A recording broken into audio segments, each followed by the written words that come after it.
Have you ever felt a pull to step away from chaos, right, and to live a quieter, simpler life? In this video, I'll share my own personal journey of striving to live a quiet life inspired by the Bible. And today, we'll unpack what this means, the challenge it brings, especially with a 9-to-5 job, right? And the surprising lessons I'm learning along the way. And I would say, let's embrace the beauty of peace and simplicity. I remember sitting at my desk one day, overwhelmed by emails, texts, deadlines, and thinking, why does it feel like I can never catch a breath? And that's when I started to searching for something more, something quieter. And I guess that's the question. Have you ever felt like life is just too loud? The constant rush, the endless notifications, the pressure to always be doing something, it can feel overwhelming.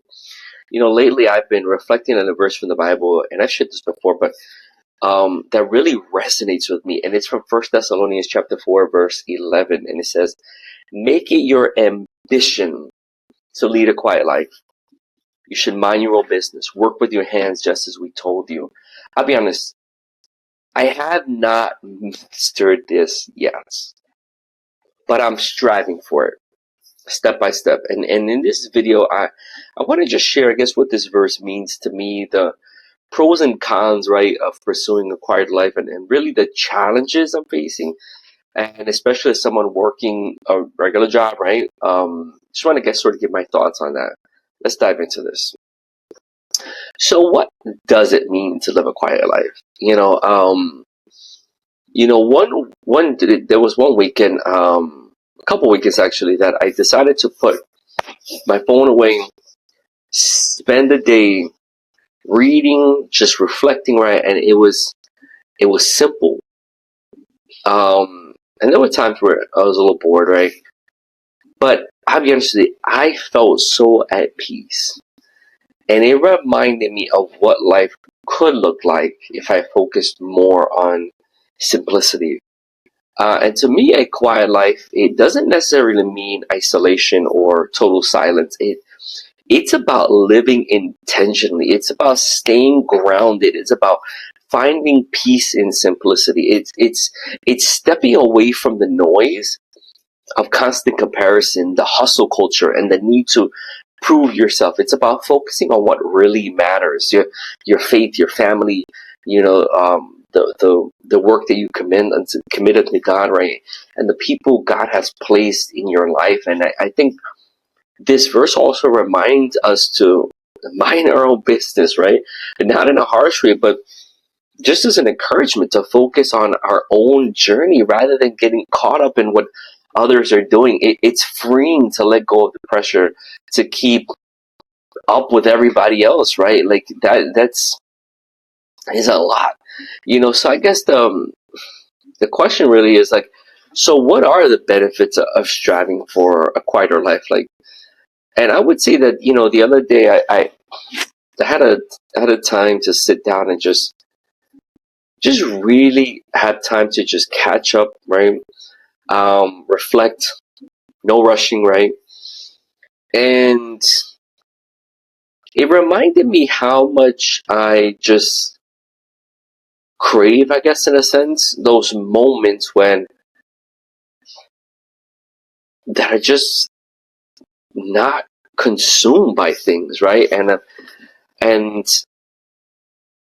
there are moments when you just caught up in busyness, right? And I think that when I have those pockets of moments where I'm disconnected, right, from what our hustle culture, right, what I find is that there's this peace of mind when you just simplify life, like you create space for rest and reflection. And what you also find is that, and I'm by nature, by default, my default button is an introvert, so I have to work towards a relationship, right? But What I also find is that it does help you to build stronger relationship because, you know, right now, especially from an introvert's perspective, from you get on social media, you look on, and that becomes more of your attachment, right? Text or and not instead of just picking up a phone call, instead of calling somebody, it's easier to default to other things that will sort of fill your bucket, right? So it by doing this, you help to build strong relationship because you focus on what's truly important. You can be more present with people that you love. And thirdly, I would say that it also just gives you clarity. When you step back from the noise, you can hear God's voice and you can more clearly hear him and align your life with his purpose. But listen, let's be real. It's not all sunshine and rainbows. Talk about struggle. Like, it's difficult. One of the hardest things for me is saying no, just no to myself, no to others. I find that, especially before my wife and I relocated, I would find myself agreeing to another project or another thing or doing this and I would be like, well, I could fit it in and it would just make it work, right? But it would overwhelm me. And I think that's something that I've been detoxing from, this daily challenge to set boundaries, especially at work, especially, with friends and family and just being able to set those healthy boundaries. So I think for me, living a quieter life is easier said than done, especially since I still have a regular job, right? One challenge is the constant busyness, work deadlines, meetings, and commuting, and it can make it hard to slow down. And another challenge is technology. Just the fact that this platform is, I have to research different things on how to make this, do that, or edit this, or whatever. So it forces you to be on social media. And so social media has these constant notifications that will easily pull you back into the noise, even when you're trying to stay focused. And then there's just societal pressures. We live in a culture that celebrates hustle, celebrates achievement. So choosing a quieter path can sometimes feel countercultural. But here's the thing: I found that challenges make the journey even more meaningful. But every step towards a quieter life is a step towards what I would argue is freedom. So how am I doing this? How am I striving for a quiet life in the middle of all this? One of the things that I've started to do is in the mornings, I get up and I just have just a quiet time with God. It sets the tone for the day. And just prayers where are just praising Him and worshiping Him and thanking Him. No asking for something. And I would have these moments of just sitting and thanking God for the little things. And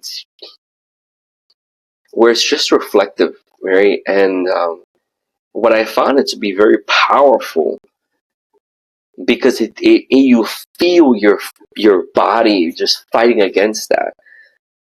And what I have found, even from a fitness standpoint, even from when I was in the military, from the things that cause you the greatest resistance means that there's something good on the other side of that resistance that you should continue to strive for.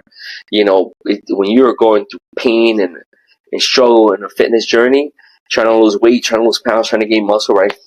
That resistance, that fight against laziness, that fight with diet, it means that at the end of that fight, there's something greater. So that means you should keep pressing towards that. One thing I've started to do as well is just set boundaries. Learning to just say no to things that don't align with my priorities. Even if it's hard. Even boundaries with my phone, right? I'm also trying to simplify my schedule. And that's something I've wanted to do for some time, and I haven't mastered that one, but that's definitely a goal for me, is to try to simplify my schedule, blocking out time for rest, for prayer, and hobbies that refresh me, right? And honestly, I'm focusing also on gratitude. It's taking time to thank God for the little things, like a good cup of coffee or kind conversation, right? It helps me slow down and appreciate the moment.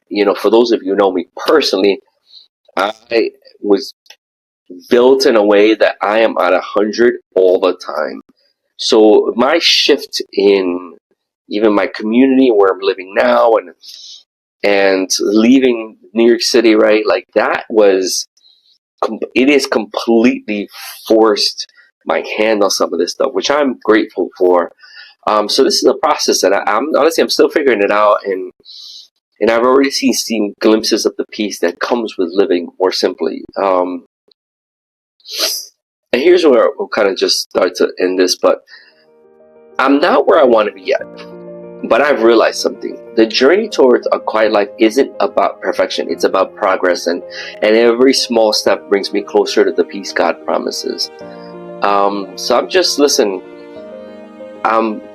I'm excited about this. It's also definitely a fight, right? And if you're feeling drawn to live a quieter life, like, I want to encourage you, it's worth it. You don't have to have it all figured out. Start small. Maybe take a break from social media, spend some more time in prayer, or declutter your space. Every step counts. And remember, this isn't about perfection. It's about progress. It's about trusting God to guide you toward a life that's full of peace, purpose, and joy. And I would like to definitely thank those of you who are joining me on this journey. And let's encourage each other. If this video resonated with you, listen, let's share our journey in the comments, and what does it mean to you, right? And I would say, share this with someone who needs to hear this, and let's strive together to live the kind of life that God calls us to, a life that's quiet, meaningful, and full of His presence. God bless.